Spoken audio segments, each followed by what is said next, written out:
Dion win. Hi everyone, welcome back, maybe welcome for the very first time, and I'm here again with another review for you, and today we'll be discussing Claire Denis' latest film, Both Sides of the Blade, and this actually debuted at Berlin Film Festival to positive to mixed reviews, which is usual for any Denis film anyway, and it is actually the first of two films that will be released in 2022 from the great director herself, with Stars at Noon featuring at Cannes in a couple of weeks' time. And Both Sides of the Blade actually is titled Fire in America. This is the poster for Fire, but Denis does not like the title Fire, so I crossed it out because, you know, I'm a Denis fanboy, as you may or may not know. I have actually made a video so we want to get into, and it is a kind of like deep dive into her filmography, her style, her subtext and everything like that. You should definitely check it out. It's a very good video in my humble opinion.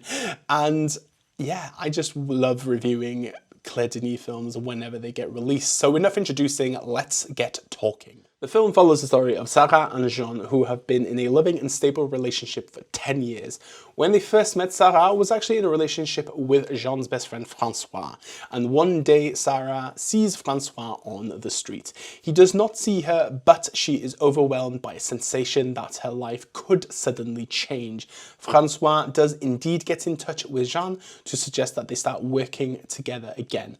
Before long, things are in danger of spiraling out of control. Both Sides of the Blade is pure, unadulterated Claire Denis, and I think it kind of is a staple form of what her oeuvre is about, and I really enjoy her explorations of love, relationships, middle age. I think Let the Sunshine In was a prime example, and is potentially a precursor to Both Sides of the Blade. Juliette Binoche obviously is in both films, and I really do think that Denis always gets the best out of her, but we'll get into that in a little bit. But what I really enjoyed about this film is this brooding sense of kind of tension and this sense of conflict, but it's very intimate, it's very delicate in its execution. I think the cinematography has this very natural essence that you don't always see in a Denis film, but I think shooting in COVID times has kind of evoked this sense from her, and you can see it with these very candid, very close shots and tight framing, and I really enjoy that element of it. But what you get here is a triangle of deceit, a triangle of mistrust, a triangle of moral compass, and this sense of dilemma. Because the thing is, and one thing I've kind of learned a lot with Denis is that you will never fully understand the people in your life. You'll never understand your partner, your wife, your husband, your mum, your dad, your brothers, your sisters, your uncle. You will never understand people fully. There is a sense of animalistic intention in all of us, and I think Denis does really like to explore this.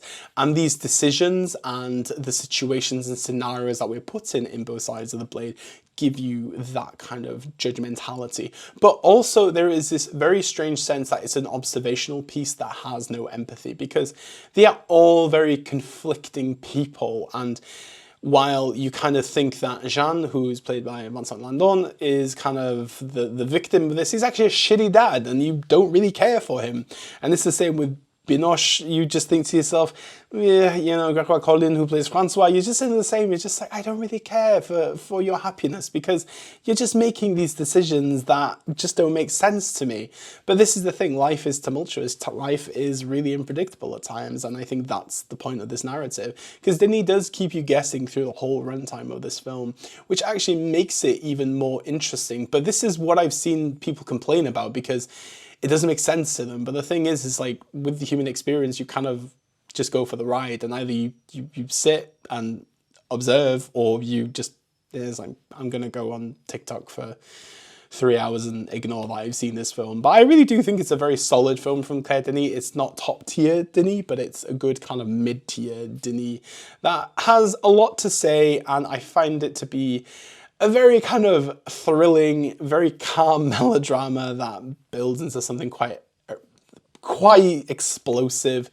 And I really, the funny thing is that especially at the beginning of this film, it's so calm with the ocean and everything like that, and then it just unfolds into chaos and just like, why is this happening to me kind of situation. But I really, really enjoy Juliette Binoche in this film.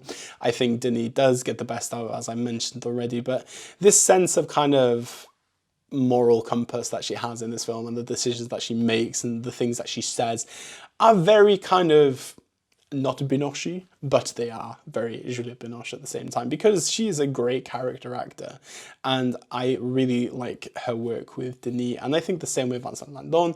I think in this film, he just plays a character that he's kind of familiar with because you've seen it in previous films from him, but I really just enjoy the chemistry between Lindon and Binoche, and I think the sense of conflict that they have and the great sense of the actors that they are just really kind of elevate this experience. And I will say I really did have a good time watching this kind of turmoil unfold. And yeah, it's always great just to be able to talk about a Denis film and to be able to watch a new Denis film. And again, 2 in 2022, so I'm really, really happy. So that was my review for Both Sides of the Blade. I hope you enjoyed it. And if you have seen the film, please let me know in the comment section below what you thought of it. And if you haven't, let me know what your favourite Vincent Lindon film is, because I'm always intrigued to know.